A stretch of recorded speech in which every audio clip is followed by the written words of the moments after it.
दोस्तों पटना में एक लड़की पुलिस को फ़ोन करती है और बोलती है, हेलो दरोगा साहब, मैंने अपने प्रेमी का कत्ल कर दिया है, आइए और मुझे गिरफ्तार कीजिए। दोस्तों जब पुलिस इस फ़ोन को सुनती है तो तुरंत उस लड़की के मोबाइल को ट्रेस कर उसकी लोकेशन पर पहुंचती है।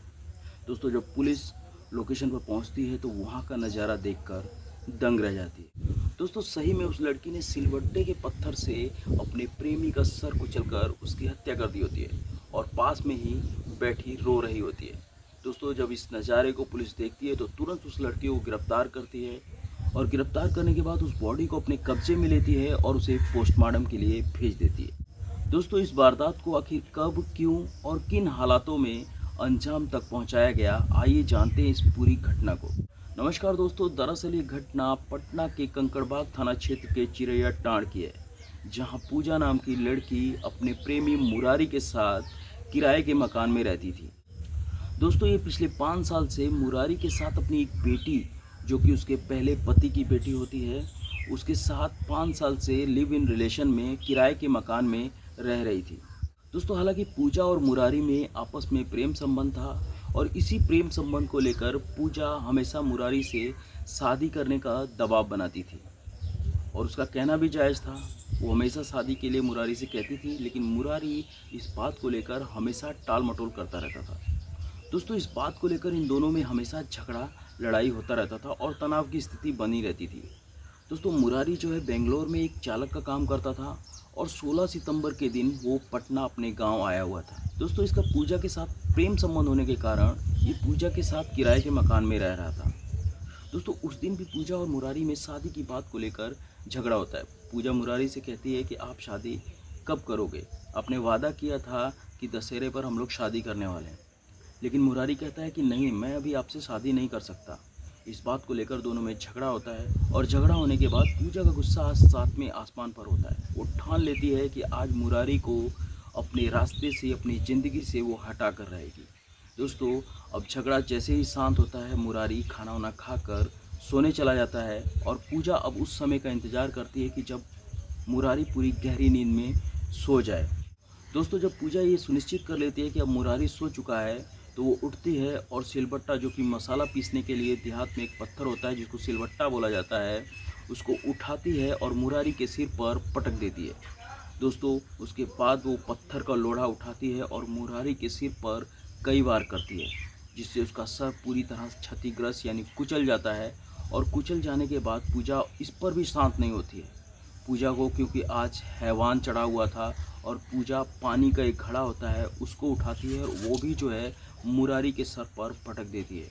दोस्तों इस दरमियान मुरारी की मृत्यु हो जाती है और पूजा वहीं बैठकर बदहवास अवस्था में काफ़ी सोच विचार कर रोने लगती है। दोस्तों रोने होने के बाद जब वो शांत होती है उसके बाद फ़ोन लगाती है किसको, पुलिस को, और पुलिस को फ़ोन कर कहती है, हेलो दरोगा साहब, मैंने अपने प्रेमी का खून कर दिया है, आइए और मुझे गिरफ्तार कर लीजिए, और इतना कहकर फ़ोन काट देती है। दोस्तों इस बात को पुलिस जब सुनती है तो तुरंत उसका मोबाइल नंबर ट्रेस कर अपनी फॉरेंसिक टीम के साथ घटनास्थल पर पहुंच जाती है। वहां का नज़ारा देख पुलिस भी दंग रह जाती है। दोस्तों पुलिस पूजा को तुरंत गिरफ्तार करती है और बॉडी को अपने कब्जे में लेती है और उसके बाद उसका पोस्टमार्टम करने के लिए भेज देती है। दोस्तों जब ये पूजा से पूछताछ की जाती है तो पूजा बताती है कि मैं इसके साथ 5 साल से अपने पति को छोड़कर लिव इन रिलेशन में रह रही थी, लेकिन जब भी मैं इससे शादी की बात करती थी ये जो है टाल मटोल करने लगता था और इसी बात से गुस्साए मैंने इसकी हत्या कर दी। दोस्तों जब इधर मुरारी के भाई मनोज से पूछताछ किया जाता है इस मामले को लेकर, तब मनोज पुलिस को बताता है कि हाँ, इन दोनों का प्रेम प्रसंग था और ये लोग लगभग 5 साल से साथ साथ रह रहे थे। इन लोग में आपस में शादी को लेकर विवाद होता रहता था, लेकिन शादी के साथ साथ पूजा जो है उसके पैसे पर भी नज़र रखती थी, मुरारी के पैसे पर। मनोज पुलिस को बताता है कि मुरारी एक ज़मीन खरीदने वाला था जिसके लिए वो अपनी बहन से 1 लाख रुपए उधार लिया था और उसी ज़मीन को अपने नाम पे कराने के लिए पूजा जिद कर रही थी, जिसे मुरारी बार बार टाल मटोल कर रहा था। इस बात को लेकर इन दोनों में आपस में झगड़ा होता रहता था। दोस्तों जब पुलिस सारी जानकारी जुटा लेती है तो मुरारी की बॉडी का पोस्टमार्टम करने के बाद उसके भाई और परिवारजनों को सौंप देती है। दोस्तों मुरारी अपने 3 भाइयों में सबसे छोटा था। दोस्तों अब इधर सवाल ये उठता है कि पूजा जो है मुरारी की हत्या करने के बाद जेल चली जाती है और मुरारी जो है मर चुका होता है। दोस्तों आखिर इन दोनों के जाने के बाद उस मासूम बच्ची का क्या होगा, जरा सोच कर देखिए। दोस्तों आज आए दिन इस तरह की घटनाएं आम होती जा रही हैं। दोस्तों हमारा इस घटना को बताने का उद्देश्य किसी की भावनाओं को तकलीफ या ठेस पहुंचाना नहीं है, बल्कि आपको जागरूक करना है। क्योंकि दोस्तों कहीं ना कहीं हम लोग भी इसी समाज का हिस्सा हैं।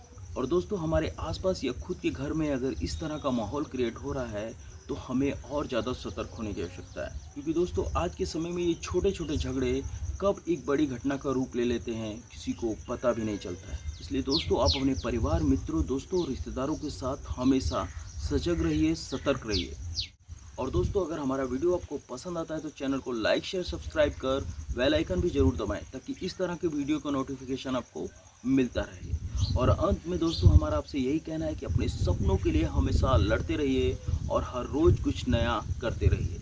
जय हिंद, जय भारत।